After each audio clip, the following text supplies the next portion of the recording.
You're listening to the Hazard Ground Podcast, with service members from across the military sharing their stories of combat and survival. And now, here's your host, Mark Zinno.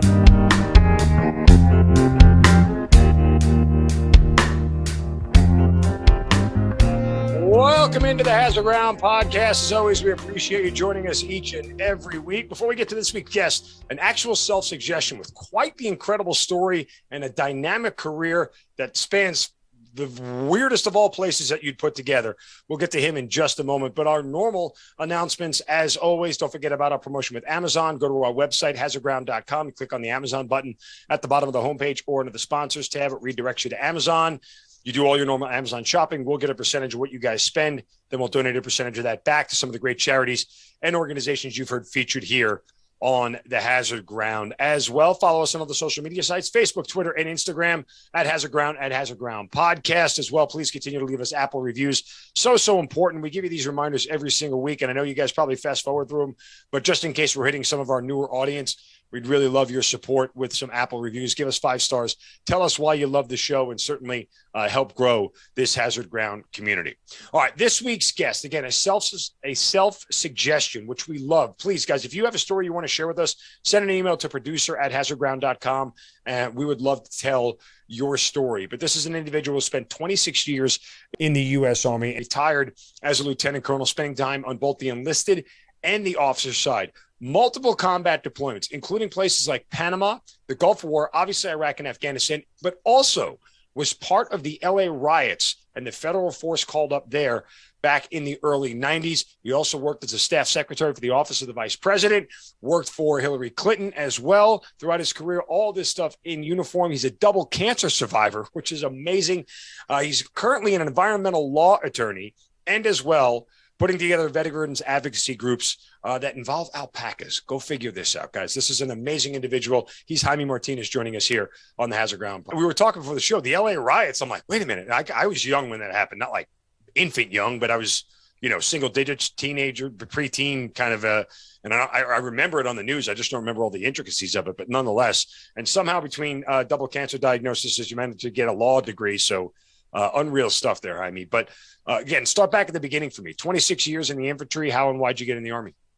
I'm a first-generation born Peruvian American. My mother and father, my brother and my sister immigrated here in the early 60s, and I was born. And first go to college at Eastern Illinois University, a small college in central Illinois. I was born and raised in Chicago.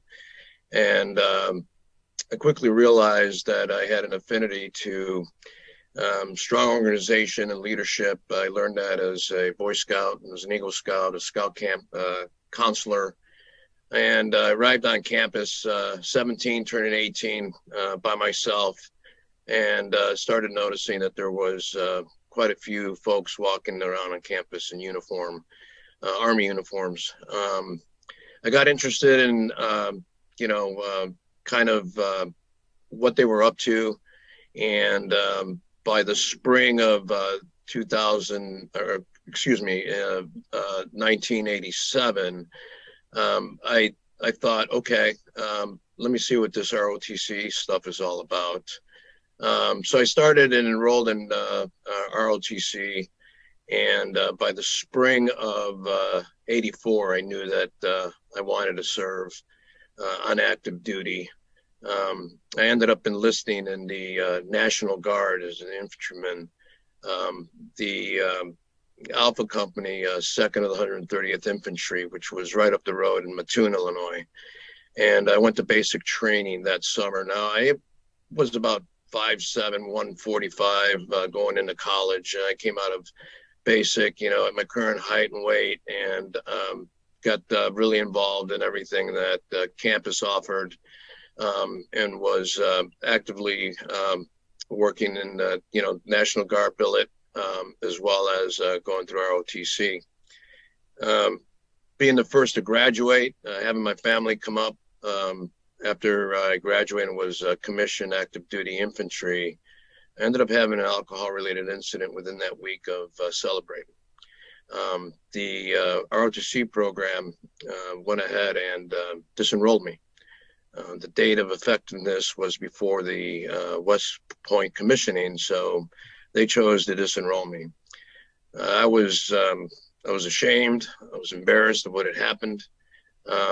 So I, after taking care of what I needed to, I just went to the recruiter and said, enlist me in active duty, send me to the 82nd if you can, and let me do that. I ended up being allowed to enlist. I received a medical waiver. I had a medical condition that was questionable at the time, so I received that waiver and I reported to Fort Benning. By then I had gone to basic and AIT. I had to go to AIT again, and then I went to jump school. I was an E3, and I ended up being assigned to the 82nd Airborne Division, to 2nd Brigade, the 325, to the 4th Battalion, 325, the Bravo Company, to the platoon that I was just a rifleman. So I arrived there in the summer of 1987, and by summer of 88, I went to Ranger School. From there, I went to Jump Master School, multiple field training exercises. I was promoted as sergeant, and then I tried out for the Scout Platoon. Scout Platoon was a unique platoon. All the Ranger qualified EMs and NCOs were selected. They had a really brutal PT test, which I didn't pass because I couldn't climb the rope 10 times it was required after a full PT test. And so partied that night, and I got a knock on the door on a Saturday morning, and there was a staff sergeant that knocked on the door, and he was one of the squad leaders. And it was about 7:30 on a Saturday morning, living in a barracks. He said, "Martinez, grab your PT gear." I said, "Yes, Sergeant." And so he took me into Area J and dogged the hell out of me, and then he got me on the ropes, and he made me climb the ropes until I could climb them. And then that Monday morning, I'm completely beat. And then Monday morning, he platoon sergeant and him come and grab me and make me take the test again. And I passed, and so I went into the scout platoon, right? And I was just like, okay. So I went from Bravo Company up to Headquarters Company. I was in a scout platoon. I was made a scout squad leader. Immediately went into the field. Started, operating as, one of the scout squads, and we support one of the line companies. And so we do all the reconnaissance for the line companies. Did you think you were going to pass? As far as when after he had beat you up for a couple of days and then brought you out that Monday morning to take it, I had no choice. I really didn't have a choice. In my mind, this is what I wanted to do. I wanted to be part of the elite within the elite. I had, gone to Ranger School as an E4, and it started a cascade of more EMs going. We had a crusty command sergeant major, a guy named Duke. He ended up going to the 2nd of the 75th, and he jumped in with them in Panama. There's a whole story about Duke, but Duke basically was like, the mentor to any Joes that were just, the best in the field. He had basically been my mentor and a couple other sergeants' mentors. And in fact, he had selected who got to represent the battalion for the 45th anniversary of D-Day, which was in the, June of 89. So there's 5 of us that got to go. And he pulled us aside and he said, okay, when you guys go there, the 3rd Brigade Panthers, the 505th, they get to lead the contingent. They have a Pink Panther, a stuffed Pink Panther that they give to the junior lieutenant that has to secure and protect it. I want that. I want you guys to take that when you're over there. So, of course, we go over, we fly, and jump into Aldershot, England, and hang out with the 1st British Paras. We get partnered up with the British Para, and those guys are insane. We landed on their drop zone, and they had like this, British breakfast for us and beer. So they get us drunk. Then we road march from this drop zone into the town of Aldershot. And then we have to do this obstacle course, and then we have to get into our dress mess and have like a, like little official hosting of the regiments. And then we get to hang out for a day or two training, and then we, kit up, and then we jump into Normandy. Then we partied there and celebrated. That seems to be a consistent theme. There's always a party involved somewhere. Well, I mean, paratroopers will celebrate the 45th anniversary. I mean, John Steele was still around. He showed up. We just had a tremendous time. And of course, we went ahead and secured the Pink Panther. We were able to go ahead and ship it back. We had some friends with the Air Force unit that we shipped it back, and we gave it back to Sergeant Major Duke. Sergeant Major Duke then went ahead and put it on a pole and then drove around in front of the 505th headquarters and showed it off. And, that was the kind of guy and the mentality. I mean, this is 87, 88. It was, just a, 800 paratroopers, and our battalion commander who showed up, a guy named John Vines, who ended up becoming a corps commander for the 18th Airborne Corps and commander of the 82nd. He was very instrumental too in mentoring me. And he recognized that I had, some leadership challenge, some leadership potential. And I hadn't said a single word to anyone except for my fellow Joe brothers of what had happened to me. I was embarrassed. And there was a room inspection, and they came in to check out the room, and inside of my wall locker was this folder, and they pulled the folder out, and here's all this paperwork, a copy of my commission, a copy of my disenrollment papers. And they ended up showing it to the old man. Well, he didn't say much about it. And then shortly, thereafter, we got ready for Panama in the sense of we were going to go on block leave, and we were getting ready to go on block leave. And all of a sudden they called us in, and the platoon sergeant showed up and cut the cable to the payphone where everyone was trying to make phone calls.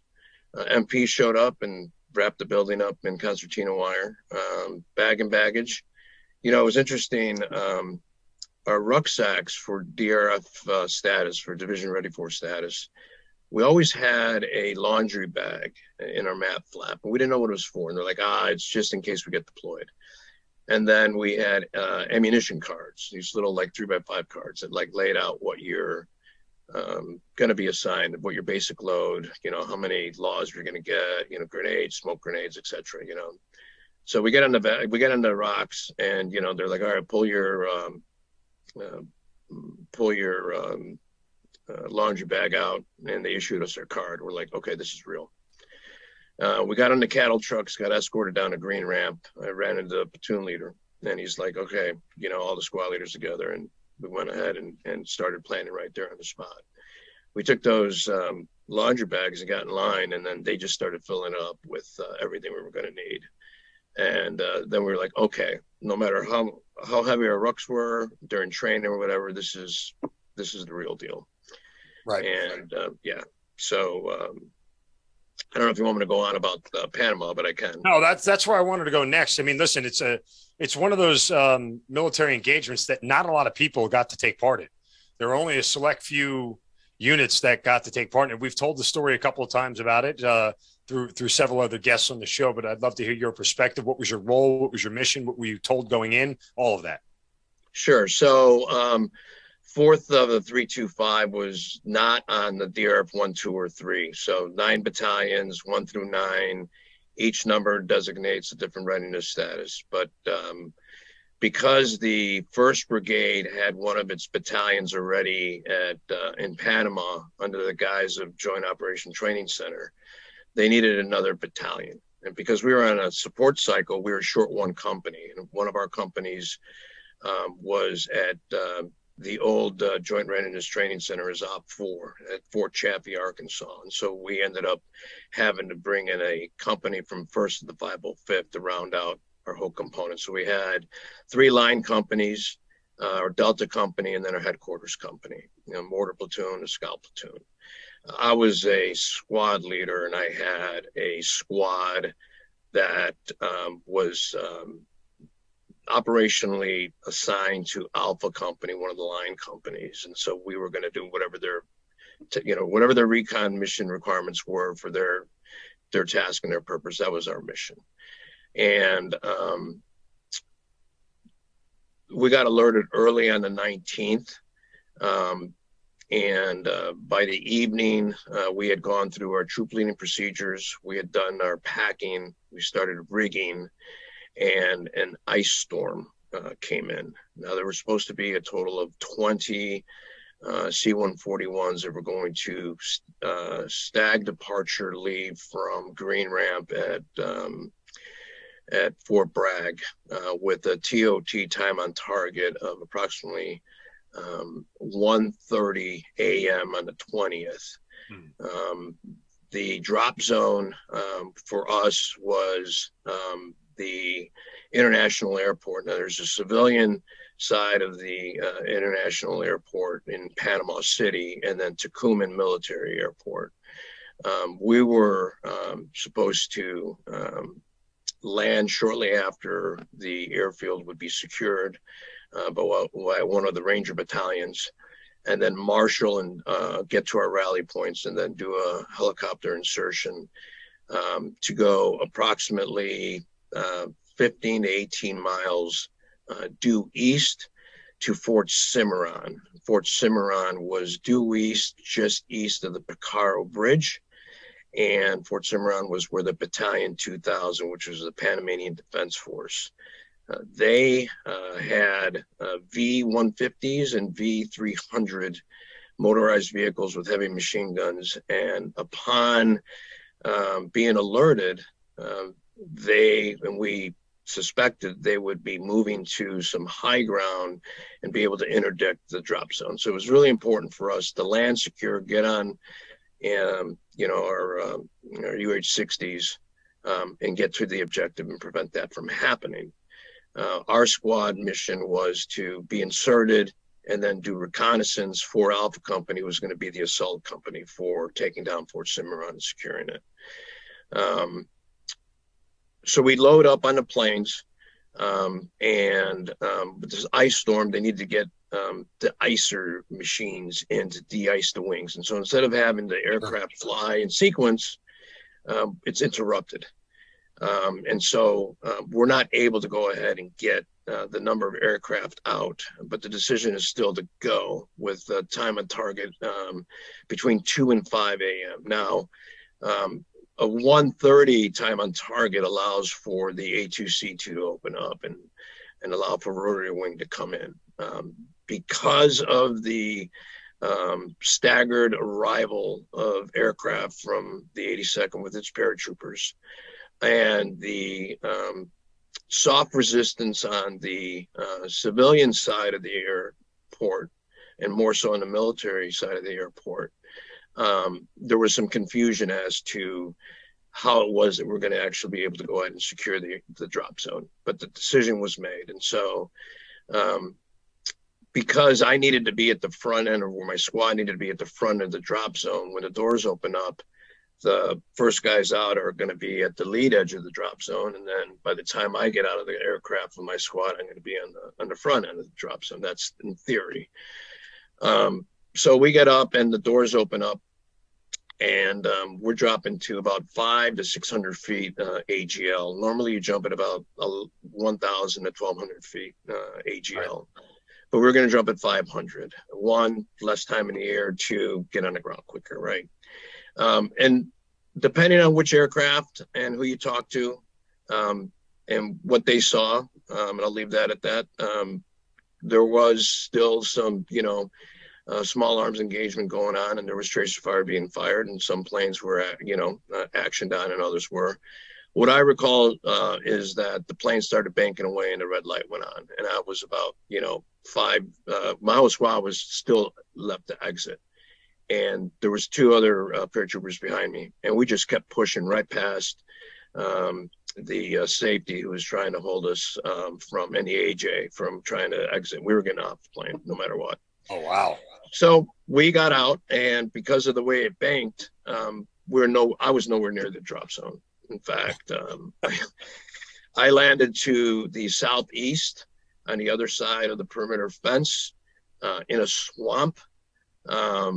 And as soon as I got on the ground, I just went ahead and released my risers. I still had my harness on in the morning. I pulled my weapon out, went ahead and loaded, and started check my azimuth and where I was at, try to get my bearings. And were you alone? Was there anybody else around you? Not initially, no. But I heard exchanges of gunfire, and I heard planes roaring, and it was quite dark. There was some light coming from the airfield that I could see and make out. And I was about 175 meters in about knee deep kind of thrush, grass, brambles, and I made it to the perimeter. And there was some lighting, and I saw this fence, and I was like, all right, I got to get on the other side somehow. And I'm like, I guess I'm gonna have to climb over this thing. So like a dumbass, I throw my ruck over. Right. And then I start scaling it, and all of a sudden I hear a, hey. And I look down, and one of my guys is Vietnamese kid, PFC Dang. And he never called me by my last name properly because he couldn't pronounce it. But I was Sergeant Marty to him. Sergeant Marty. I'm like, Dang, what are you doing? And basically goes, why are you climbing?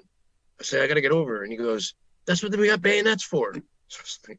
So he had pulled his bayonet out, and he had basically clipped out a little circle or a little loop for him to crawl through.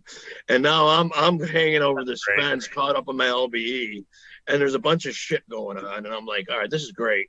So I thump to the ground, throw my ruck on, and then we take off, and we start running into more. So I had to secure the rest of my squad, kid named Daly, kid named Taylor. And we're moving along. We finally hit the tarmac. And sense of relief, I guess, right? There's all stuff going on in the tarmac, right? And there's, some, the DZSTL teams on the ground, they're trying to clear the tarmac because, they've got some aircraft that have to land. In the meantime, some other planes are coming over, dropping paratroopers, and so we get to the front of the assembly area. We set up in the assembly area. I set up my comms. I get a hold of battalion. Can't get a hold of the PL. Can't get a hold of platoon sergeant. Get a hold of another squad. And we're in position. And then the rest of the battalion starts setting up and collecting up. The sun starts coming up. It's about 5:30, 6. We're supposed to be already in aircraft. But because of the way in which the division was arriving on the airfield, they delayed the actual air assault to about 07:30. In the meantime, we're, pulling security. We're going over our plan. We had gotten word that Battalion 2000 had started to deploy, if not deployed, from Fort Cimarron. And there was a 7th group that had inserted 24 SF members from their unit into Picaro, which was on the near side of the Picaro Bridge. The Picaro River ran north-south. Picaro Bridge, Picaro, and then Fort Cimarron on further east of that. And they had arrived there at about, maybe 1:32 in the morning. They had just gotten in position, and Battalion 2000 started deploying out of Fort Cimarron. And they were able to go ahead and get an AC-130 gunship and engage the column and take out with some laws. They took out the first vehicle, and then they started engaging with small arms, and then they brought in AC-130. That went off station and got another one, and that broke up the attempt by Battalion 2000 to cross the bridge.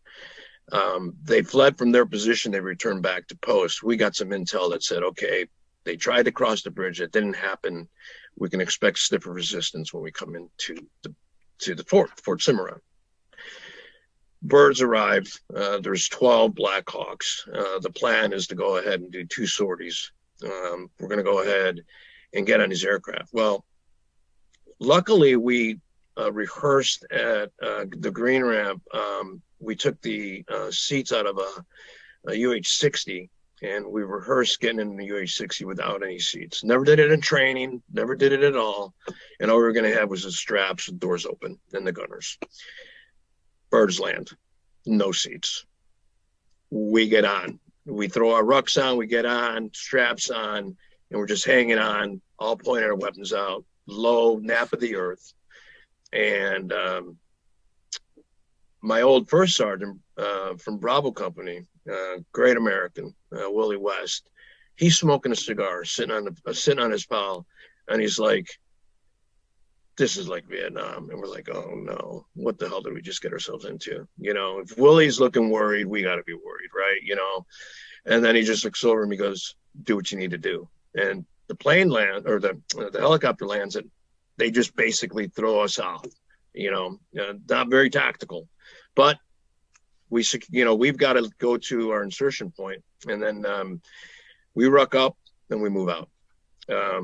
We are now east of the Picaro River.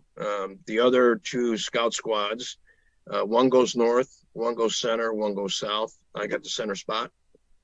And we basically have to recon the objective to set up the assault line for the next wave that comes in with Alpha Company. And so while that's ongoing, we're moving forward.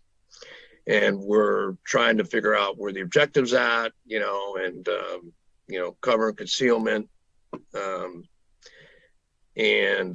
I get this call from the TPL. You need to go to Paso Blanco. It's about a click from you. We believe we see some PDF there. Go secure the village. Mm-hmm. And I'm like, okay, that's 5 of us. All right, we'll go see. Now, I'm the only Spanish-speaking guy in the platoon as well. One of the only Spanish-speaking guys in the battalion. In fact, during the troop leading procedures, I was asked to kind of like make myself available for any of the intel that came in. So I did some of that. But nevertheless, we went ahead and started moving to this village, and we started receiving fire. So went ahead and we secured our rucks, left 2-man team to secure that, and set up our claymores, and off we went. And linked up with the PL, the headquarters, which is the PL, the platoon sergeant, 2 RTOs, and ETAC. We start bounding, receiving fire into this village. And we must have woke up the village, or something happened, because all of a sudden there's literally 60 to 90 civilians just running mayhem as we're trying to figure out who's engaging us. Unbeknownst to us, there's an element of the PDF that's engaging one of the line companies that's setting up for their assault. So we're in this crossfire. PL holds our line of advance. We go ahead and secure and fall back. He confirms that one of the platoons from Alpha Company is going to secure the rest of the area there. Our sniper squad leader had gotten wounded. Sergeant Thompson taken around into the shoulder. So they're working on evacuating him. And then we had to go ahead and get to our overwatch positions. So we get to the overwatch position, and then nightfall happens, and then they get ready for the assault. And battalion head, of course, starts calling in airstrikes onto the objective, using A7s and anything else that we can. Mortars as well. Suppressing the objective, and then finally the line assault happens. And so they go ahead, and it takes a while to clear. And there's a bunch of squirters from PDF. They will go ahead and remove their uniforms, and then head retaining their weapons, and they head to either rally points or wherever they're going. We get on the objective as far as the scout platoon and the scout squads, as the line companies are establishing the perimeter. What does Joe want to do? Joe wants food, and Joe wants a latrine. And the 3 MREs that we had, and the water, it was gone, right? So what does Joe do? Joe finds, sea rations from who knows when. So those start getting cooked up. And then there's an arms room. So everyone's got to go ahead and like, hey, look at this Thompson. Hey, look at this Uzi, hey. And I get this, recoilless rifle, and we get the scout platoon gets assigned a sector of the perimeter. So that same staff sergeant, who is one of the squad leaders, he comes up to me and goes, "Hey, Marty, I need you to set this thing up." I go, "This recoilless rifle?" He goes, "Yeah, there's got to be instructions. You got to figure it out, but I need you to go ahead and establish a field of fire and engage along this road." I was like, "All right," So we dig, our hasties and, set up our perimeter, and there's some probing. And there's not much disciplined return fire. I mean, it's literally the entire 360 perimeter opened up with some probing fire, right? So there's some probing fire, let's say at like 3:30, and everyone opens up, So we finally get some fire discipline, and we've been basically awake for like 2 days, and right. It happens, and so we're there for about another day and a half. What does Joe do? Joe finds spray paint and starts spray painting, 82nd this and 82nd that, right? Gold Falcons, that was our battalion, the Gold Falcons. And of course, the division sergeant major and the division commander show up for inspect the troops and give out coins or whatever the hell they do. And they see all this stuff and they're like, okay, so now we got to find a detail to clean all this spray paint up. Got it. It's the typical life of a Joe in the middle of the shit. We get out of it because we're scouts, and so our PL is really aggressive. He's like, "Hey, we believe that there's a rally point that these guys went to. They took their uniforms up, so they want us to go recon." I'm like, okay. So we go up on like a day and a half reconnaissance of this, satellite training facility, like a live fire range that the Battalion 2000 had used. And we didn't locate anything there, but, it gave us another opportunity to, work through our craft, our, the way in which we would operate, set up high positions, observe, sketch, send stuff back, go back and report. And so we get done with that mission, dry holes across the board for all three squads. And PL comes up and goes, "Hey, they're getting a bird there. They need us to go into Panama City." We had gotten word that one of our troops had gotten killed from Delta Company, and there had been some wounded in a movement from one of our, Delta Company convoys, outfitted with Mark 19s and 50 cals and tows. And that there was issues at Punta Patia airfield, and that's the airfield where the SEAL element had tried to secure where Noriega had his private plane. Right. It was being held by a company minus of Rangers. They needed some reinforcements, and then they wanted us scouts to then go from there and set up security positions around the Papal Nunciaria, which is where Noriega had gone to try to hold himself in some kind of a hold status, and negotiate some kind of a release. So by then, Noriega had gone ahead and gone into the Papal Nunciaria there in downtown Panama. Right, hidden the church forever. That's right, right. Yeah. And so special mission units were preparing to do what they needed to do, and we were tasked as scouts to get some rooftop or higher apartment triangulation and observe and do 24/7 reconnaissance of the Papal grounds and report back, and then also had snipers that we had as well. So that was the mission. After a pretty long night of trying to secure the airfield, intermingled with a rifle company, we realized it's Christmas Eve. And it would be the first Christmas Eve of many that I would spend downrange, because the following year we were in Saudi Arabia. So no rest for the weary. So that's how it goes when you're Joe, right? And so the first sergeant, got us all together, like, hey, We honored the fallen. We talked some stuff out, dry canteen salute, long night, pulling security,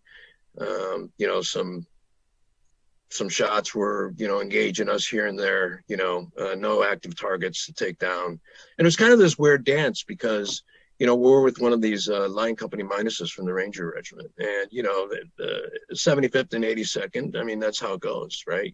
But we worked very well with them, and then in the morning we went ahead and moved, and they took us down to where our, link-up point was. Now, at this point, in and around Panama City, around the Nunez area, there had been some checkpoints established by MPs, as well as the 5th Infantry Division had some of its mechanized 113s there.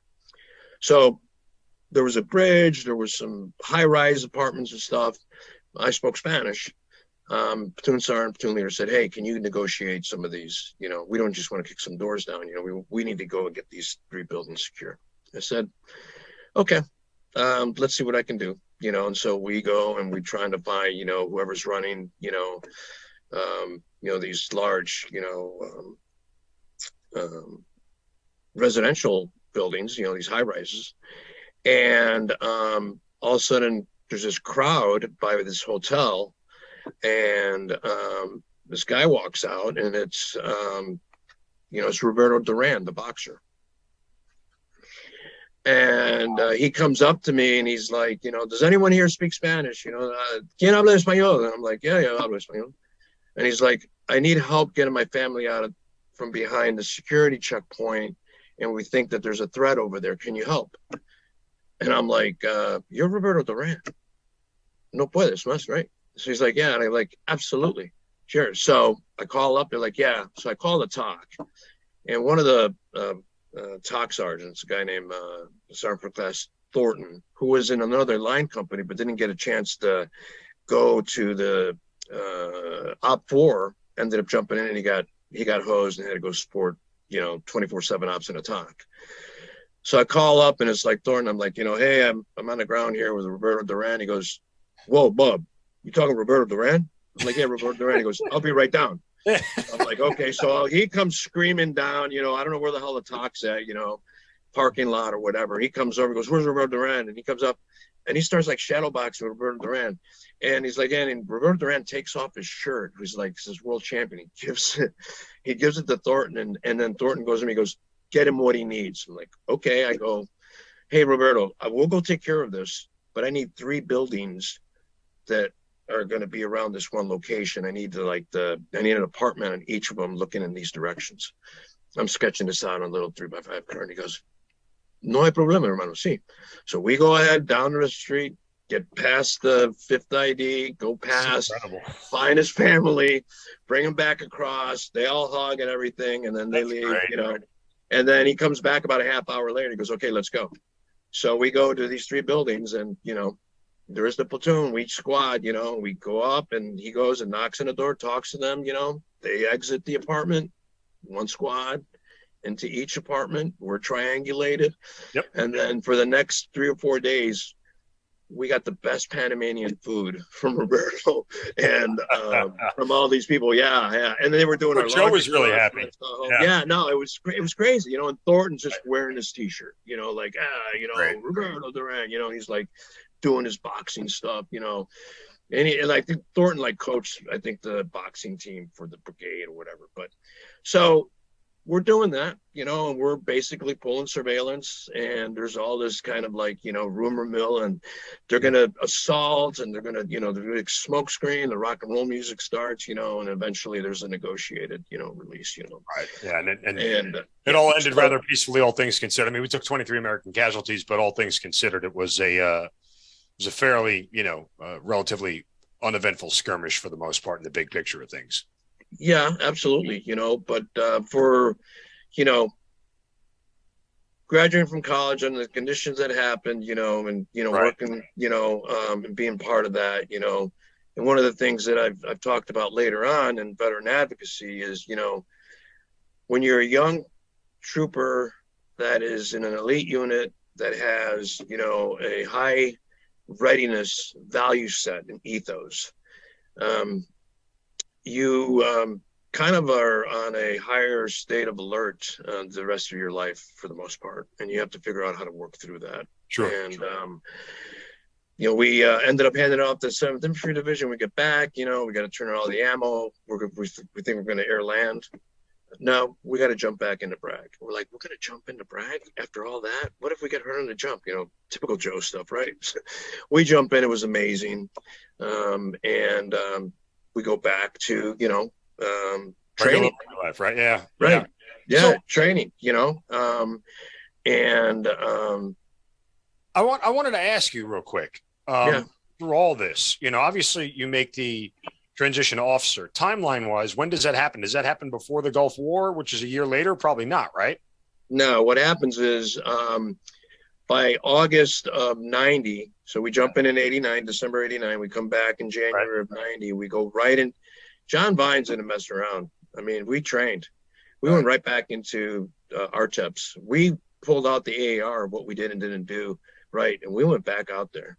And we went back out there hard, and we kept training. And then we picked up DRF-1 August 1st of 1990. Saddam goes into Kuwait August 2nd. Bush says, I'm going to draw a line in the sand on August 6th. We get alerted. 18 hours later, we are running around Green Ramp saying, okay, where's the NBC NCO? Tell me what, I'm supposed to do with deconning. What's an M8? What's, we became, okay. And then we had the mission of, deploying. We were the DRF-1. We were literally, packed into C-141, C-5s. My seat was in a strapped-down Humvee to Germany. The battalion XO's twin brother, Sitnik, he was in Germany in a mech unit there, and he met us at Reimstein and got us a bunch of food and stuff, got back on the planes and flew into Dhahran. So we landed in Dhahran and walked off the back of the aircraft. Now, Ranger School at the time had Desert Phase, and that was out in Utah on Dugway Proving Grounds. And I thought that at that time, when I went out there in the summer of 88, that I could handle the heat, right? This was nothing that no one had ever experienced. It was like it's like a blow dryer just blowing on you from 7 in the morning to 7 at night. It was just insane, And our mission was to establish a screen line with the assets that we had. And we were waiting for, if you recall, we had a pre-positioned equipment at Diego Garcia. And so a Marine unit that was a MAGTF had those M60s. There weren't even M1s. M60 A3 tanks come out and get shipped out that were pre-positioned. And they were supposed to link up with us as we built up, our node at the airport.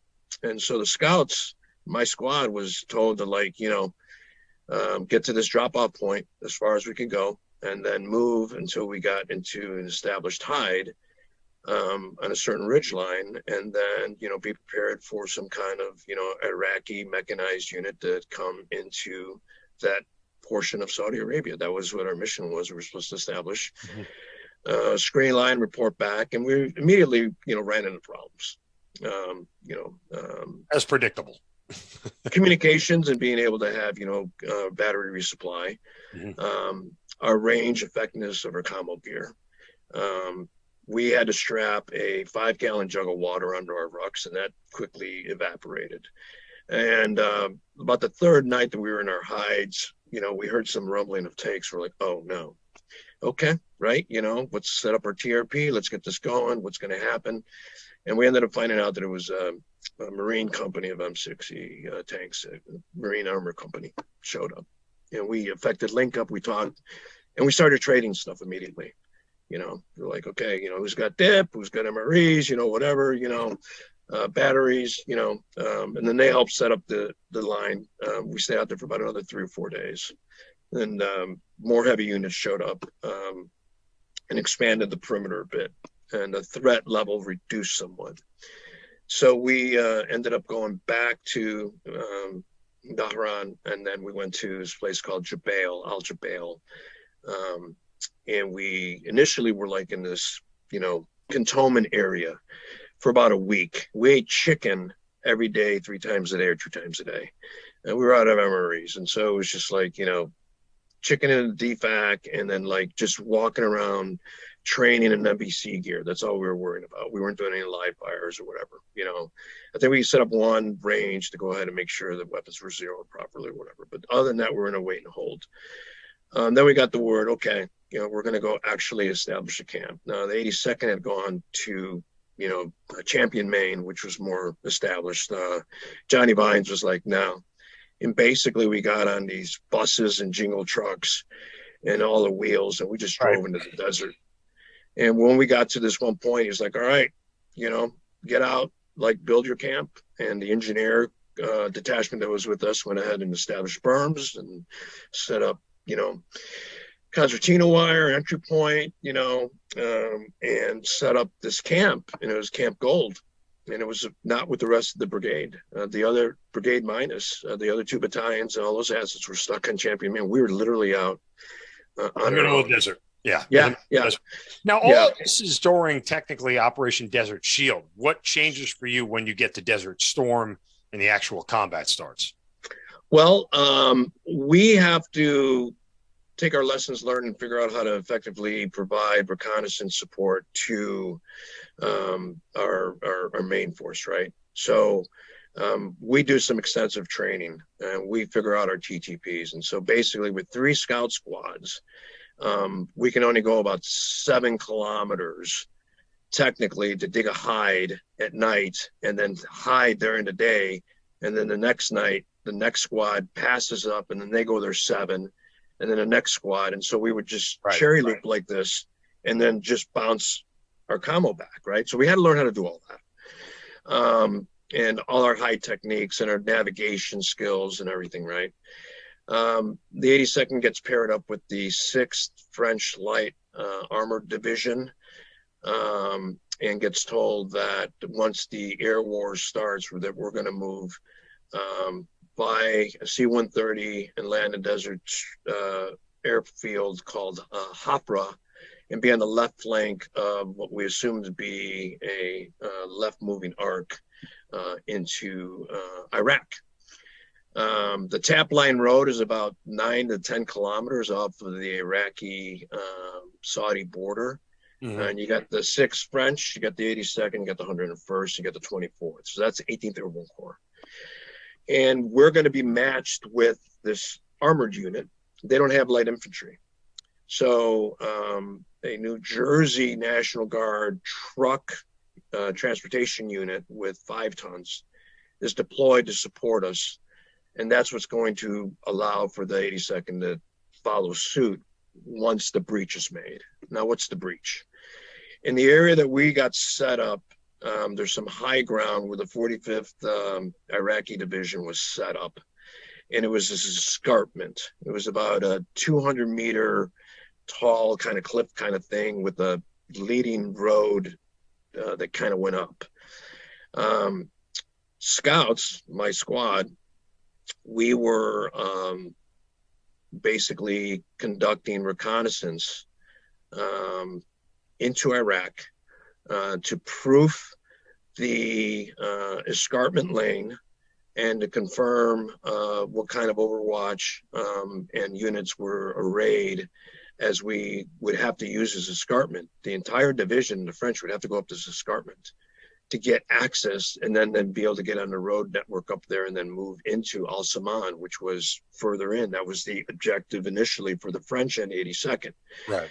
Separately, the 101st. Just for understanding, Al Saman was way back from, comparatively speaking, to where the Iraq-Kuwait border is. You're at the back line of where the fighting is at this point.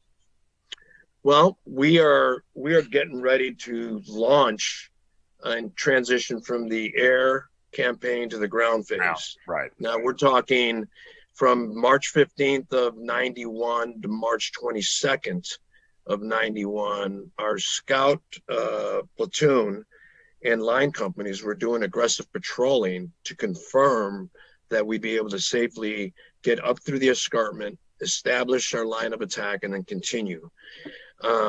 And so we had to infiltrate into Iraq and go on the ground and set up our hides and then rotate squads through and then establish. There was a compromise that required us to get exfilled. And there was a disconnect between a French unit that had air assets up, and we were trying to, as we were trying to exfil and get to the QRF that had moved forward to pick us up, we were afraid of some fratricide that did happen, not in our particular sector, but it did happen and it concerned us. Yeah. We were able to go ahead and safely get back, and we always had to go and debrief, and we were able to confirm. We brought an engineer with us too, to do soil samples and stuff. So we were able to go ahead and confirm basically the MSR for about the first 7 to 9 miles. That was our mission, with active Iraqi units patrolling and in position. So we'd have to go ahead and, they didn't have any night operations or security. And so they went to bed, and we just, worked our way to confirm everything. Once the reconnaissance was done, it was confirmed that we were going in, the scout platoon became the QRF, quick reaction force for the battalion, and we were given 2 of these 5 tons, and we sandbagged them up, jumped in, and then we followed right behind the French as they went ahead and engaged the initial objective area, and there was, T-62s and T-72s engaged and trench lines cleared. And then once that initial objective was taken, or the initial part, as the division uncoiled and as the brigade uncoiled and its battalion uncoiled, everyone got a line, French took off. And we just kept going after them, so to speak. And then we just started seeing dozens and then hundreds of Iraqi EPWs just appearing out of nowhere. Just surrendering, hands up in the air, walking right towards you with smiles on their faces. Yeah. Yep. So initially we started doing the 5 S's, and after that it was just like, all right, throw some concertina, here's a 5-gallon jug, here's a box of MREs, disarm them and then move forward. And we got to about, I think, just south of Al Saman, and it was 100 hours later, and they called it off. Yeah. Now, quickly. there was some training right before we got notified that we were going to go ahead and cross the wire. So November 8th is when Powell and Cheney tell Schwarzkopf that, yes, you get to deploy the V Corps out of Germany, and then we're going to do this thing. Vines had come to observe some of our training, and him and I were hanging out talking, and I shared with him everything that happened. He goes, I thought for sure when you filed and submitted your officer candidate school packet that you'd be, commissioned again, but that got denied because of, the paperwork that was still in my file from when I had been disenrolled from the ROTC commissioning source.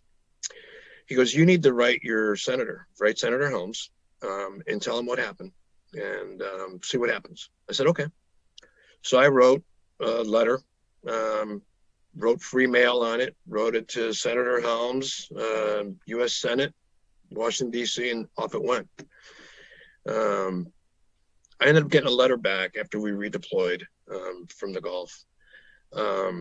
And it was like, we received your letter. The Department of the Army Inspector General is looking into this.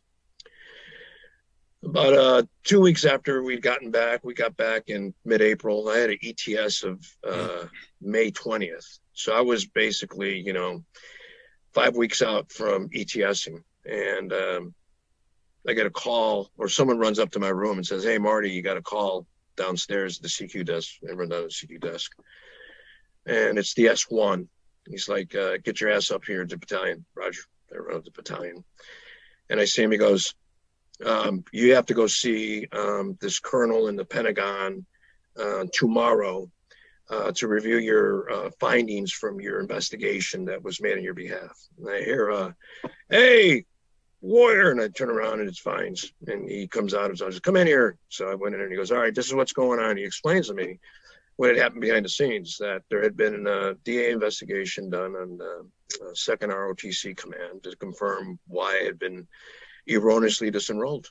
Given my service record currently and what had happened, there was a due process violation. I was not given the appropriate due process to be able to properly appeal. And what it should have happened was that I should have been commissioned back in the summer of '86 and then had that on my record and then, then move forward. But instead, they had preemptively pulled my packet, and you can't do that. I didn't know any of this.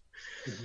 So he gave me guidance and he told me who to talk to. And so I got in my car and I drove up to DC, stayed at Fort Myer. In the morning, I showed up at the Pentagon at Class A, Z5. Some colonel met me, walked me through all the crazy mazes. I'm just walking around going, what the hell is this? It's the Pentagon. And brings me in the office and he goes, all right, let's get a statement from you. Tell us exactly what happened. I laid everything out. And he said, okay. He goes, we're going to be recommending that, we figure out a commissioning source for you. So in the meantime, go back to your unit. So I did. So I go back, reported back. When you heard that? Were you happy when you heard that? I was completely shocked, ecstatic, and justified that had finally unfolded in that direction. Right. Look, I was no angel. I've had, my problems. But as far as, wanting to serve and believing that I had earned, a degree and a commission, that I should be a commissioned officer, that was unjust. And I had a chain of command that supported me. So when does it finally happen? So I get back and I get notice that I am supposed to ETS. And then I would receive orders and an update, and that I had been granted my commission and I'd be promoted to first lieutenant, and that I had a assignment of choice. And basically, I was told that by the chain of command, and I ETS'd. I spent 2 months traveling and visiting Army friends that had ETS'd. One of them was in Boston. I went to go hang out with him.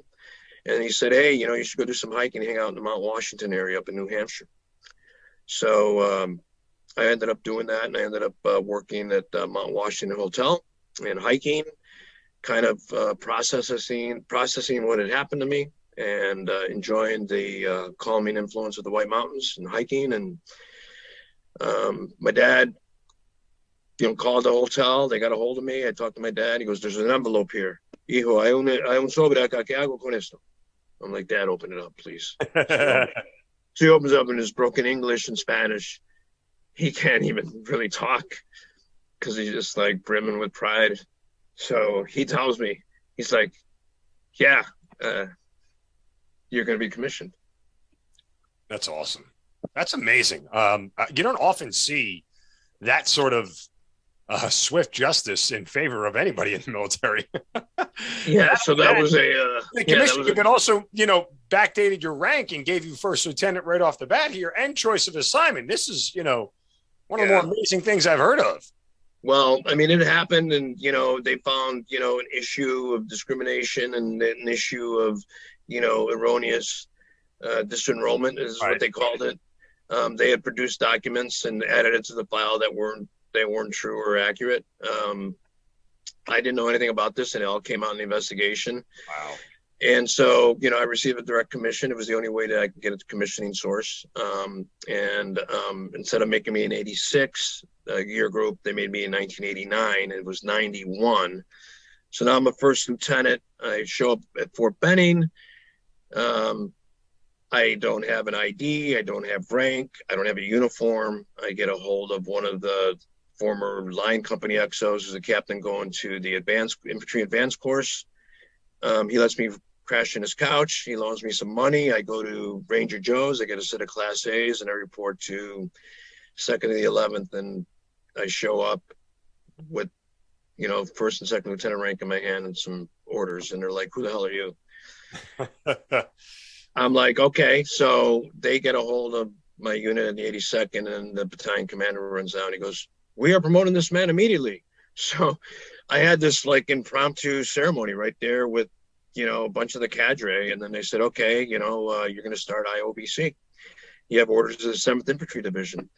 So I ended up going through IOBC and then working my way out to the 7th Infantry Division to be assigned as a rifle platoon leader in 521 in March of 92. So from 87 to 92, that's what happened. Wow. And if they could have ended there, then it could have ended there. But after having those 2 deployments, and I just felt that I was a soldier. Right. There was more to do, obviously. I wanted to fast forward a little bit because the LA riots thing is fascinating to me. Again, I don't remember that. How does that whole thing come to pass? If you can just kind of give me the synopsis of it, of how it all comes together and what you do there. Sure. So 521 Infantry is part of the 3rd Brigade. We are in DRF-1 again. There is, the court ruling and the riots that unfold in real time. And we're at the Mount Training Center, and they come and get us and they say, hey, we're going. We're like, okay. We hadn't even trained up for any of civil disturbance. That wasn't even on our radar, but there had been a decision to deploy 7th Infantry Division minus from a governor's request, and President Bush had gone ahead and authorized for us to go and work with the state of California National Guard and provide, support because of the discontent and the violence that was unfolding, the destruction that was ongoing in Los Angeles writ large. And so we went through our 18-hour sequence. We went from Fort Ord to Monterey Airport. We flew up to Travis Air Base, which is where we had our DRF-1 equipment and pallets. And we flew from there down to outside of Los Angeles to a Marine Corps airfield. We landed there. And then our mission was to do community engagement in coordination with the local law enforcement and allow the California National Guard to do the actual, clearing or anything that dealt with, any violence and looting that was going on. So they didn't want to have federal troops per se doing that, but we'd be in Overwatch. We were coordinating. And we were in the airfield. What do? They made copies of the Civil Disturbance Manual and they handed those out. And so we were learning how to, do civil disturbance and with batons and shields and all the formations and, the different rules of engagement of the arming orders and how that was going to be done and the effective use of smoke grenades and all the different kind of scenarios. So like someone gets pulled out of your group, all that stuff. Right. Mm-hmm. So we went through that training and then, we got assigned to a police department, and my platoon did.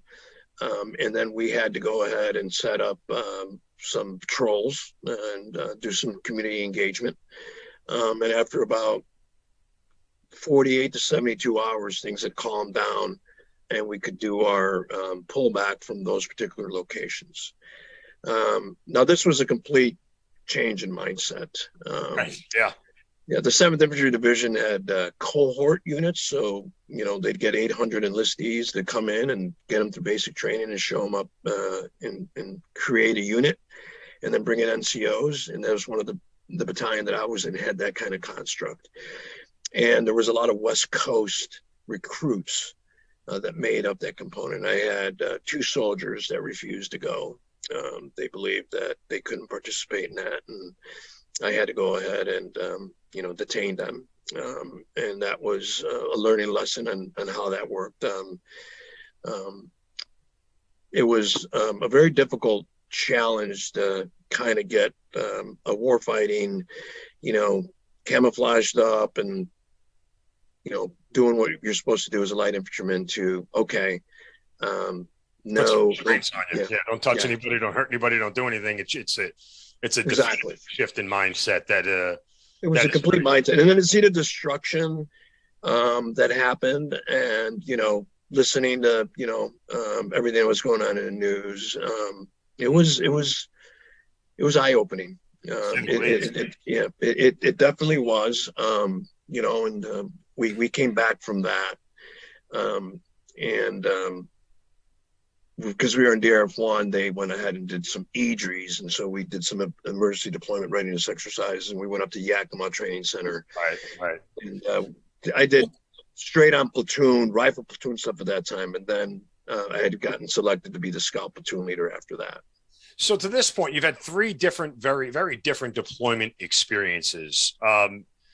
Juxtapose that, and again, we're fast forwarding, obviously, but to Iraq and Afghanistan. Which one do you get to first, Iraq or Afghanistan? Iraq. Okay. Yeah. It's 03. You're part of the invasion. I previously to the March of 03, I had been detailed from the Office of the Secretary of Defense after a series of commands. I had commanded Mechanized Rifle Company Alpha 27 at Fort Hood, followed up by HHC 19 Cab, and then followed by Delta Company 3rd Infantry in the Old Guard. So I'd been in 3 rifle company commands for 46 months repetitively, and then had been selected to the initial joint internship program, which allowed for a year at either the Joint Staff or the Office of Secretary of Defense, and then a year in the Army staff. It didn't have a school component like it does now. Masters at Georgetown. So this was the pilot program. The Army said, this is where you need to go. So this is the first time that I had not been on the line. And so I went from, battalion company level to OSD, and I had been assigned to the Deputy Secretary of Defense, which was a gentleman by the name of Deputy Secretary of Defense Rudy DeLeon, and Bill Cohen was the SecDef. I was a junior military assistant. The military assistant was a 06, and he popped for 1 star and he left. And my boss, my report to, was Brigadier General Jim Mattis. So I worked for Mattis in the Office of the Secretary of Defense for that year, and then he left.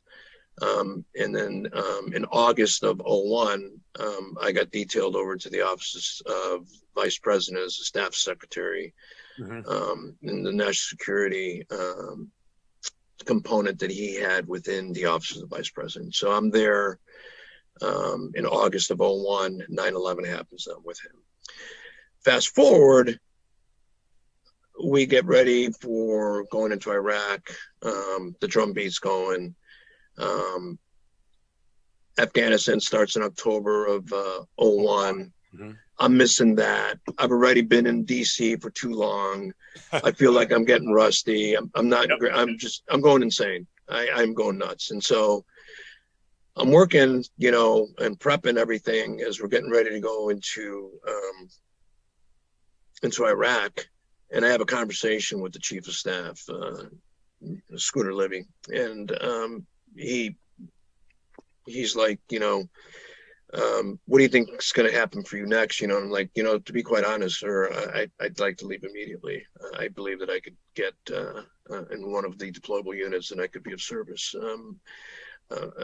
It's humbling to be serving and working in this, but I'm an infantry officer. I'm not the rest of the military detailees. These are 05, 06s, and this is what they do.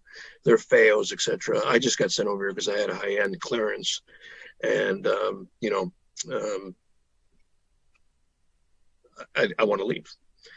And he said, well, if you can figure something out, I'll talk to the vice president, and why don't you talk to the rest of your team? I said, all right. So I called up Branch, and I just said, hey, I'm deploying. Get me on the first thing smoking out of here. And the guy's like, well, who's going to cover down on you? I'm like, I don't know. So I ended up going to the patch chart because I had access. And I'm like, oh, 4th Infantry Division hasn't deployed yet. 3rd Brigade. Danny Barnett, my platoon leader when I was a Joe, my captain together when we were in Germany, Dan, Jaime. If I show up in the next 48 hours, can I work? I don't care. Throw me in the TOC. I just don't care. And he's like, well, let me talk to the brigade commander. I go, who's the brigade commander? Fred Rudesheim. I go, oh, Headhunter 6. Tell him that Savage 6 wants to go with him. I was the headquarters company commander for Lieutenant Colonel Rudesheim. Now he's the brigade commander for 3rd Brigade, 4th Infantry Division. So half hour later, Dan's like, yeah, get your ass here. I said, okay. So I went home. I told the wife. She got, very upset. The kids got upset. I got on a plane. I stopped in Dallas to say hi to my parents real quick. And then I flew into Colorado Springs. Danny picked me up, went to get TA-50, went to get my sensitive items, had dinner with the Rudesheims, got in a plane and flew over and landed in Kuwait. And then I served as the Tactical Assault Command, OIC, for the 3rd Brigade. And so we had a TAC component, and then the rest of the brigade. We had 1-8 infantry, 112 infantry, and 368 armor. It was a mech heavy brigade. And as you're aware, because of the Turkish government's decision to deny access for the 4th Infantry Division, which allowed for the 173rd to go ahead and jump in northern Iraq, you now had 20 containerized ships bobbing up and down in the Mediterranean. So they're able to get through the Suez and then go ahead and get to the port in Kuwait. And the 4th ID showed up. And those 20 containerized ships that went in sequence showed up in different sequence. So the order of march that was supposed to be 1, 2, 3 became 1, 3, 2 for the brigades and the 4th Infantry Division. We were doing, reception staging, orientation and integration tasks, get everything ready. We didn't have stuff that we needed for all the Bradleys and tanks and artillery and recovery units and everything. All those assets were intermingled, comms gear, antennas, whatever. And General Odierno decided to go ahead and, because everything was, the 3rd Infantry Division, the 1st Marine Division, that was already going on. They were tipping into, Baghdad at the time. And so the Iron Horse Division went ahead and decided to go ahead and launch across the berm in Hetz. So we had to get on Hetz because we didn't want to have a big maintenance issue coming out of this Kuwait. So we drove in Hetz, literally in the vehicles on these Hetz, which are the heavy equipment, tactical trailer trucks that you can get a track on there. And we drove them up just south of Baghdad. And we went ahead and down ramped. And then we went ahead and got through Baghdad, passed through 3rd ID, Bayap, and then into Samara, Tikrit, Kirkuk, back down to El Salmanea, back to Balad, back to Samara, and conducted operations there. Now, that's the background. So how did my previous deployments rate with this deployment? Well, I was mechanized. I had commanded a Bradley company and a headquarters company. I had been in Germany for a stretch in the 1st Armored Division before I got reassigned to 1st Cav. So I was all Army. I'd been in light, I'd been in airborne, I'd been mechanized.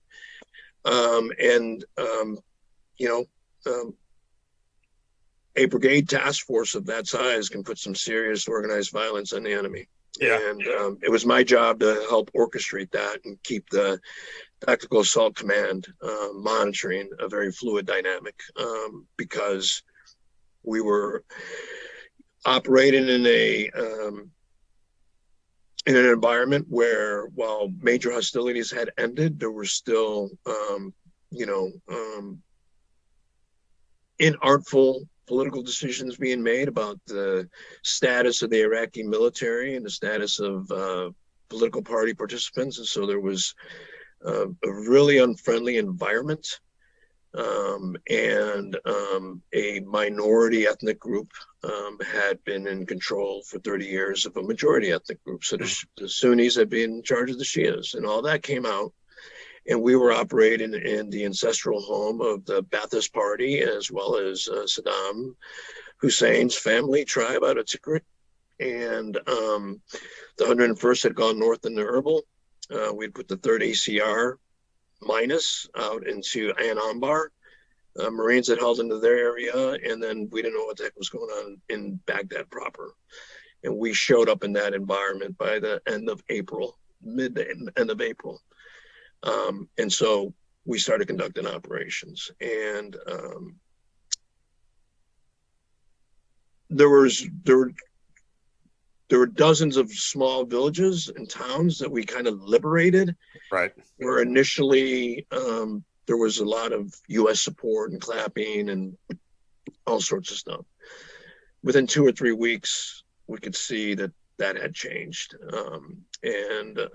Whereas before you could drive around in a singular Humvee, we needed to have, some kind of a convoy. We needed to have, things happen. And one of our missions that we conducted, Operation Peninsula Strike, was to go after some Baathists, ACMs, and some folks that we identified being on the most wanted list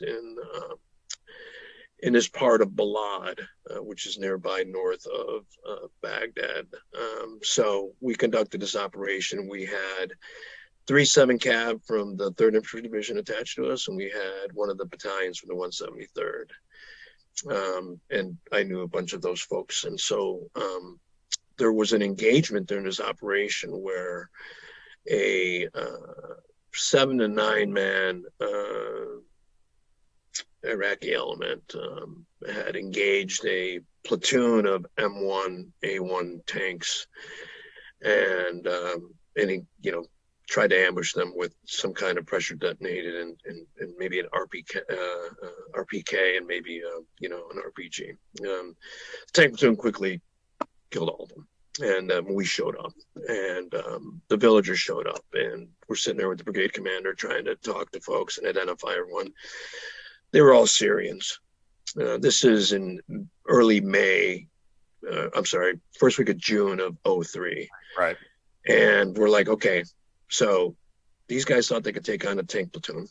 Now, 3rd Infantry Division, they're the rock stars of everything that happened in the first 3 to 5 months of what unfolded in Iraq. But nevertheless, we're like, okay, there's some rat lines. I mean, these are Syrians. They have their passports on them. They're equipped. They've got, the ability to put together a pressure plate. How's this happening? And it all went past everyone. It just was like, okay, they're just discontent. And no one really understood that the insurgency was unfolding right there on the spot. Yep. And we were activating it because of our heavy-handed approach. We were operating in a dystopian sense. We didn't understand the ethnic differences and the religious differences between, the people that we're trying to help. The coalition authority was putting out all sorts of guidance that was preventing us, from doing anything proper. We're trying to set up a logistics operation to support. And we're starting to align battalion and company objectives and units for areas to operate in. And I ended up getting orders later that summer to report to the Marine Command and Staff College instead of the Command and General Staff College. And so I left. And so in a nutshell, all my previous combat experience, which was varied and different, in this, I clearly was part of that group of young officers that didn't know that this was going to be a extended, long-term generational fight that required a different mindset. I mean, I recall, CENTCOM staffers coming to brief the brigade on our redeployment in May with full up PowerPoint on how the flow was going to happen. We started having, planning exercise that kind of be gone by 1 July. And, we just didn't understand the culture, didn't understand the local politics. We didn't have the tactics down. We were very heavy-handed. And when I got home, from Panama, there was this beautiful crowd waiting on the drop zone as the chute opened up and we floated down onto Salerno drop zone. You you see all this raw and, come back from the Gulf and it's, proud to be an Americans playing. There's yellow ribbons everywhere. You come back from LA and, it's like, okay, hell, you make sure that, we didn't turn into, some real huge issue, and then coming home from Iraq, I, ended up hitchhiking a ride. It got me out of the airfield in Kirkuk to Cyprus to London back to DC, where my family met me and picked me up. And I got off the plane and I'm like, 9/11 happened. Everyone's out. Not okay. TV monitors are showing some CNN stuff, but other than that, reporting. Other than that, it was like, okay. So that's how that kind of unfolds. Right. Yeah. So. All right. Up next for you is Afghanistan. And we've talked about sort of the differences in the variety of battle that you've seen and the combat that you've seen. When you get to Afghanistan, you're obviously in a much more elevated position now from a rank standpoint. So how does this compare to what you've already done in your career? Right after graduating from the Marine Command and Staff College, I was assigned back to the 82nd, and I ended up serving as the executive officer for 1st of the 505th, 3rd Brigade. And after an intensive training cycle, we were on DRF-1, and once again, we were called as a PTDO, immediate deployment to Afghanistan, to help secure Afghanistan in the fall of 2004 for the national parliamentary elections that were taking place. Right. The 25th Infantry Division was the lead CJTF 76 two-star command. And we were deployed within 3 to 5 days as we got our equipment ready. There was a shortage of armored Humvees, and so we were literally, with the Corps Commander support, General Vines, we were basically up-armoring our own soft-skin Humvees to go ahead and push over. So we arrive and we get assigned a sector in Gardez that included all the way north through Logar into Shankani, and then down toward Organy and also Zermatt. We lose one company to 1-6 Marines up in Meterlam and Nangarhar. And we pick up one company of Marines, 1-6 Foxtrot company, I believe, if not Kilo, but nevertheless, as part of our operations. We immediately start working contingencies to support the elections, and we are operating decentralized and company platoon operations. The capstone of that was a operation based off of intel that 1-6 had for a gentleman by the name of Ahmad Shah, who comes to light again when I'm back in Afghanistan later that next spring for Operation Red Wings. So we go ahead and conduct this op and try to do a kill capture mission. That did not go well. That did not succeed. The battalion had been split up so decentralized that we had lost C2 fusion, and we were not able to go ahead and identify that target and take him out. That deployment ended, and upon return, continued to train up in that battalion level as executive officer. And one thing real quick that I didn't emphasize previously, I know that what unfolded in May of '86, when I wasn't commissioned, and the way that things panned out eventually when I secured the recognition to be direct commissioned, I was a better soldier as a result of that experience by going back in and just being a Joe, earning my stripes and earning back what had occurred. I had been trained by phenomenal non-commissioned officers, junior officers, company grade officers, and field grade officers, and a battalion commander.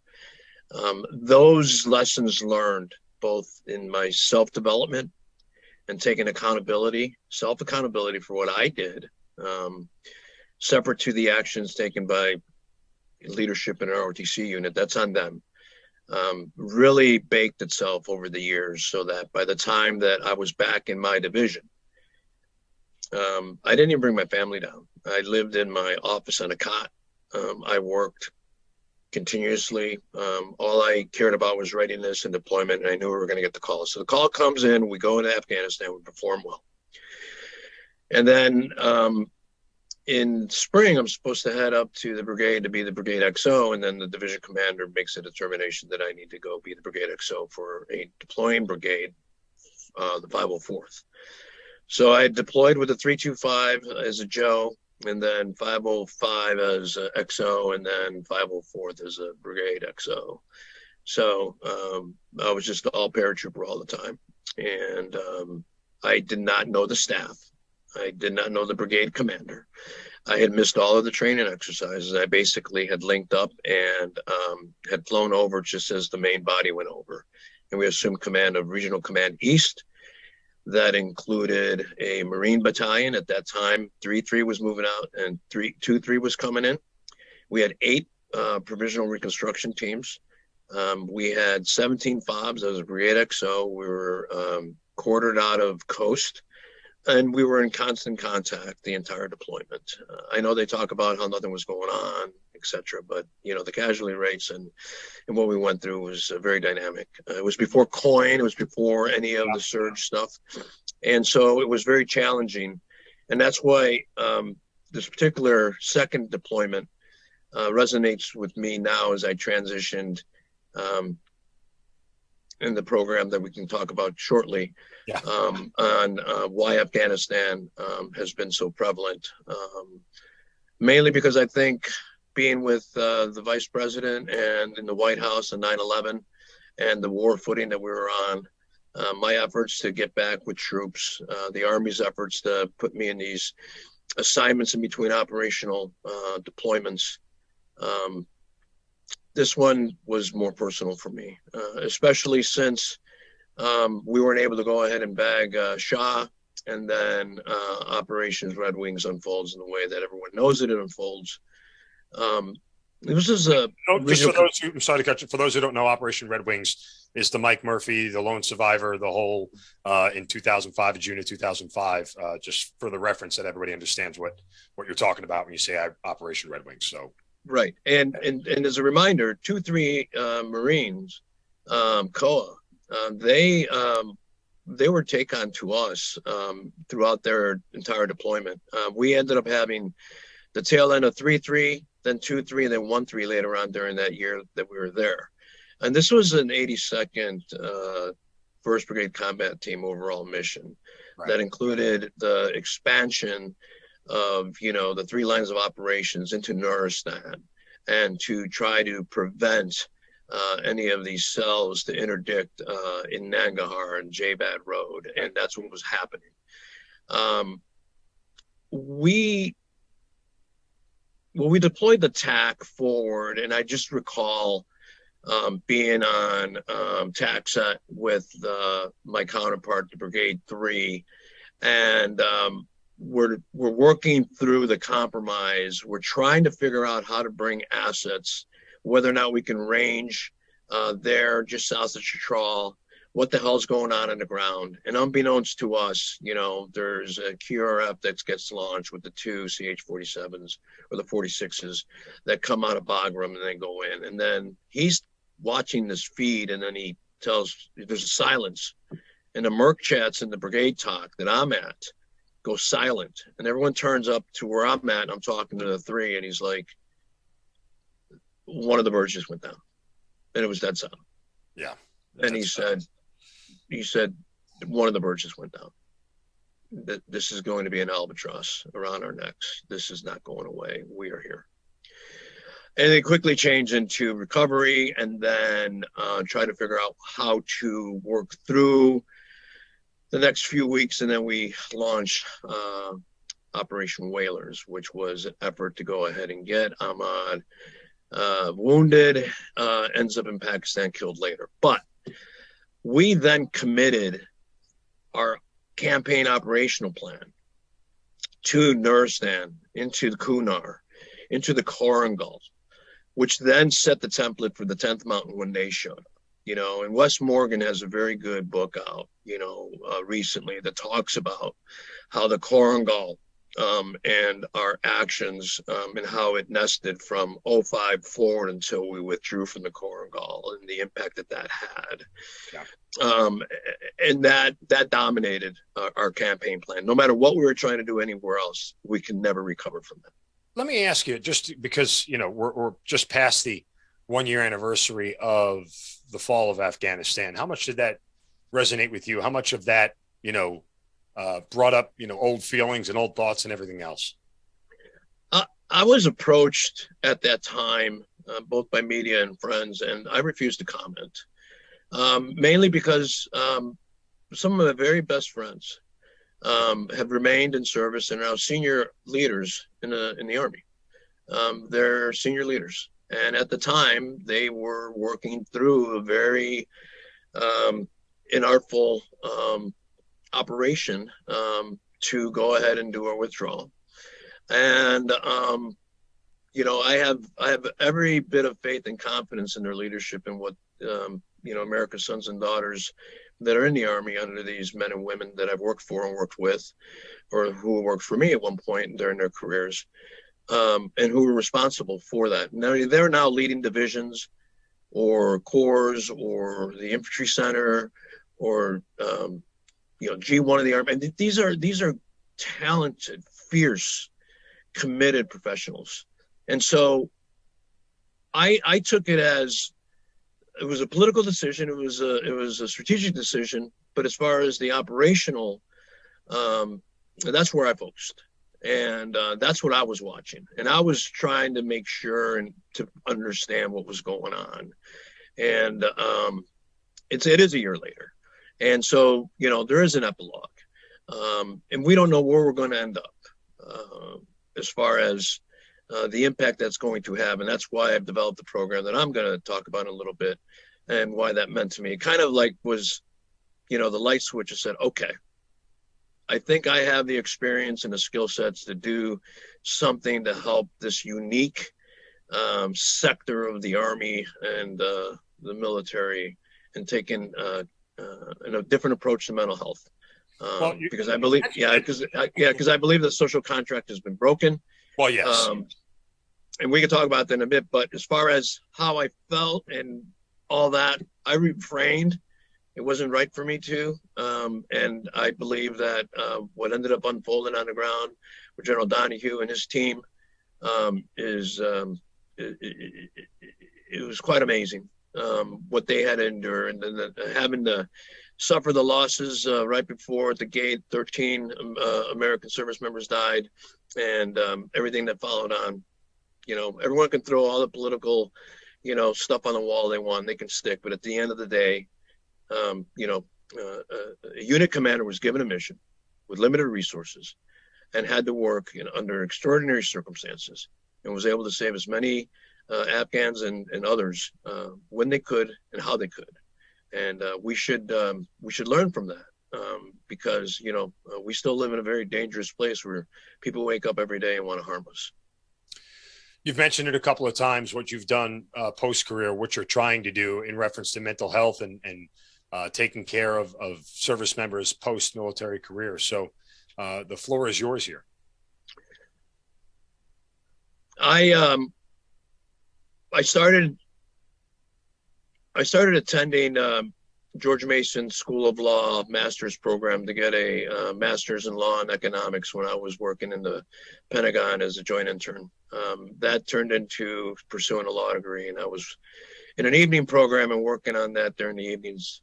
I just wanted to be, I wanted to earn a law degree. I wanted to better understand international diplomacy, international law, contracts. I wanted to better understand the rule of law.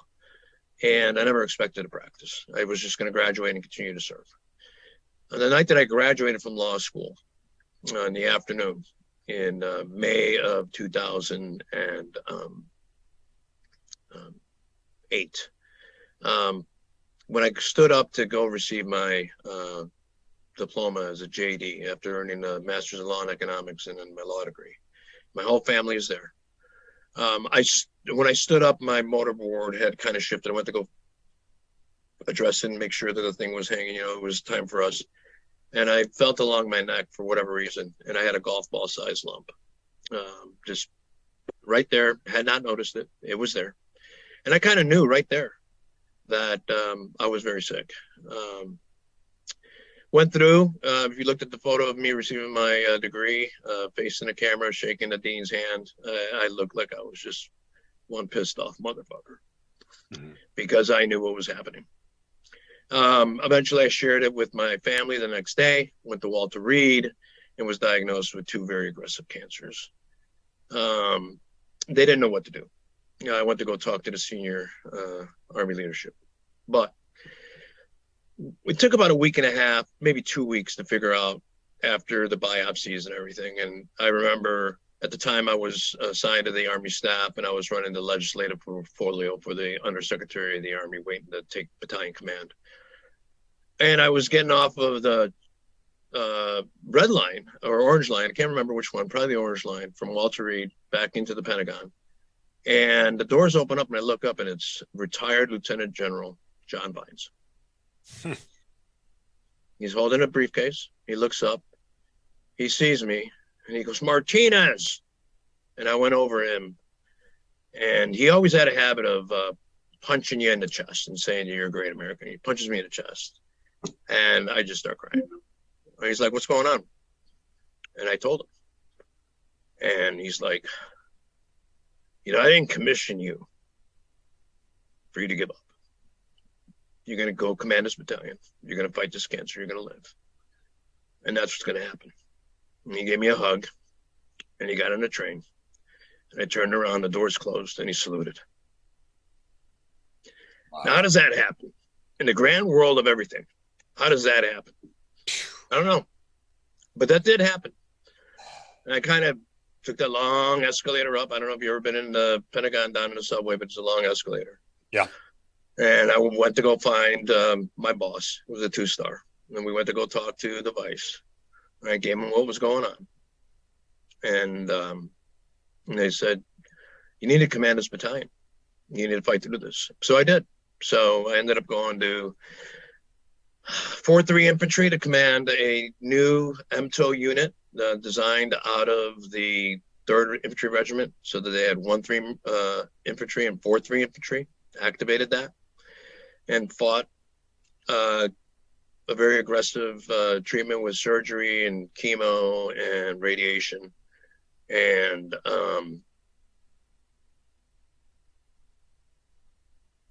in the spring, a year later, I was cancer free. And then the Army said, we're medically retiring you. I was like, "What?"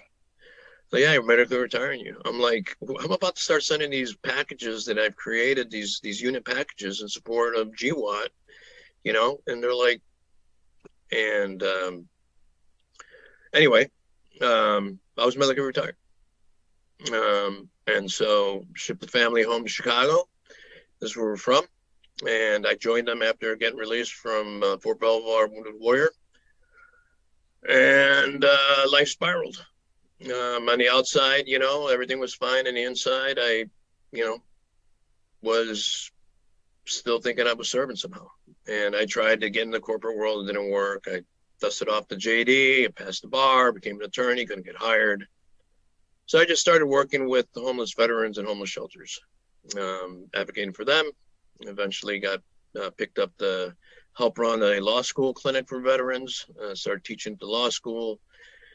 Governor appointed me to be the general counsel to the Department of Veteran Affairs in Illinois, set up veteran treatment courts, set up all these programs, worked at community level, worked with Student Veterans of America as their general counsel. And, spent a decade, even though my marriage ended, and had to work through making sure my kids were resilient. My son and daughter both are. They're very successful in their own world, in their own right. And I had maxed out the veteran advocacy in Illinois. Had stepped away from serving as the secretary of the VA at the Illinois level, and relocated to New Hampshire. Got on the ground in New Hampshire. Tried some private sector work and supply chain. That ended during COVID, and then had spent a lot of time during the COVID period hiking and trying to stay healthy. Had some health challenges, and I started working with an alpaca farmer that's not far from where I live in Portsmouth, New Hampshire, and started working with a collaborative farm as I started working for the state again as an environmental law attorney. And traveled to Peru, spent time in the Sacred Valley, and I realized that the geography is the same as in the Hindu Kush, and that there's an indigenous language, there's Quechuan versus whatever is being spoken there in the Korangal. And the indigenous tribe in the Korangal wants to kill you, and the indigenous tribe in Peru in the Sacred Valley wants to heal you. So I went back again in May to proof the lane.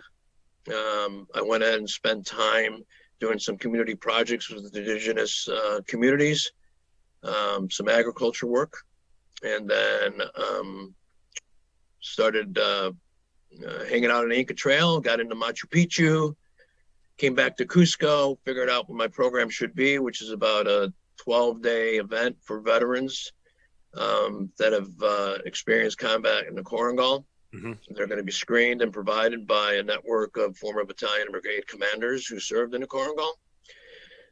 First launch is a pilot, 15 veterans support team in November of 23, with 3 more cycles in 24 and 2 more in 25 for a total of 100. So we don't have anecdotal evidence, and so we have basic real data.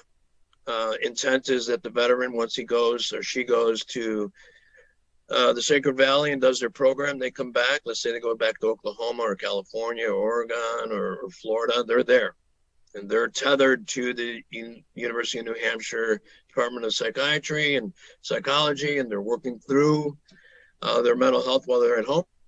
And once a year, they come back to the collaborative farm to work with alpacas, to shear them or to plant. Then they are tethered and they're part of the network. And then we try to figure out if they want to give back to the community where they're at. So if they're in, Oklahoma and they want to start their own program, then we'll find them the grant funds to go ahead. And so we're hoping to expand this kind of concept where you're re-experiencing your geographic and tribal contact, and then come back home to build a community. When I met with Sebastian Younger after he published The Tribe, and we've spoken a few times since. Yep. At the end of the day, it's really a community that needs to be, united. And we're divided. We are politically, socially, economically, and veterans can't transition. So what I'm hoping to do is provide an opportunity for them to, relive, own and accept responsibility for their action, for their trauma, and then to share that with their community and build. And so if we can build these community hubs like we did in Illinois when I was there as executive director of a nonprofit statewide, this can work. And I'm hoping that my health holds and I get the support, and that we are able to, in our own way, find a pathway for this select group of veterans that I want to prioritize, because they're the ones that saw the most brutal fighting. And look, I get it. There's nothing to say that Fallujah and Sadr City and the rest of what happened in Iraq. Right. And maybe my program can find another senior leader, senior non-commissioned officer, or senior battalion or brigade commander that wants to try something to kind of create those signs of conditions. It's a model. But, I think that, if we move forward with all the noise that's currently going on, that social contract will start forming some terms again that mean something, and accountability. But accountability's got to happen at the individual level. And then they need to move forward that it's not a stigma. In fact, it's a badge, and that they've learned how to overcome those shortcomings, and found a network to do that. So that's the plan. Like all good plans, as soon as, the operation starts, shit goes, sideways. Goes, right? That, right? But hey, this is what Jaime is doing, and I'm going to make it happen. It's amazing. I'm glad that you're doing it. I'm glad that you've decided to share your story. I'm glad that you've talked at length, like you said, you've never done before. It's amazing to hear. I know people are going to relate to this. I know people are going to connect with you because of it. It means the world to me that you volunteered, and raised your hand and said, hey, I want to share my story. I think that's amazing. And a continued luck and continued success with everything you're doing with the program, with the alpacas in Peru. I mean, it's just, I think it's unique and it's different. And every time we carve out a new space for this, we find more and more people who can benefit from it. Every time we try a new way to get the therapy and the necessary mental health that service members and veterans need, I think it's an absolutely wonderful thing. So again, continued success. I wish you nothing but the best. I certainly appreciate you sharing your story. And Jaime Martinez, thank you for being part of the Hazard Ground. In closing, I've spent I spent time listening to your show and other podcasts that are out there. I think what your team is doing is really important. It got me to go ahead to kind of put together and be able to do this. It's been a long time coming. I've been off the net, just trying to work on myself. I know that there's others out there, and you're doing a great service, so that's awesome. I just want to, for all those that may know me or have served with me, I just want to thank you for, being a brother and sister in arms, and for the sacrifices that we shared, and that, to keep doing what you're doing. Thank you. Keep fighting. So thank you very much. I appreciate it. And again, I want you back when you get your program up and running, and I want to hear all about it as soon as it's ready to go and you've got some legs underneath it. We're going to do this again, Jaime, you and me. All right, my friend. Thank you very much. And to your team, God bless. Stay safe. Thank you. All right, Airborne. You've been listening to the Hazard Ground Podcast, hosted by Mark Zeno. If you have an interesting story to tell and you'd like to be on the show, send us an email at producer@hazardground.com. And if you like the show, don't forget to subscribe, rate, and review on Apple Podcasts. Thanks for listening. We'll see you next time.